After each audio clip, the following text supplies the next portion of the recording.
ফজরে যান নাই, আল্লাহ বলেছে ফেরেশতাদেরকে থাক, লিখিস না, জোহরে আসবে। আমার বান্দা তো। আল্লাহ পানি বন্ধ করে দেব? না না না, আমার বান্দা। খানা বন্ধ করে দেব?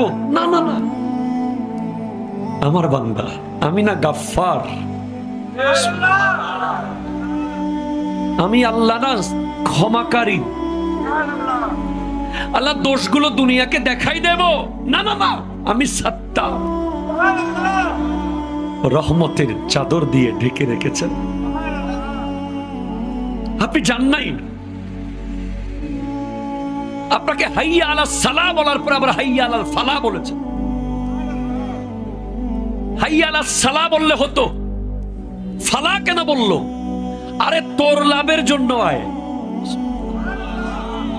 আমি আল্লাহকে তুই সিজদা করবি, লাভটা আমার হবে না, তোর হবে।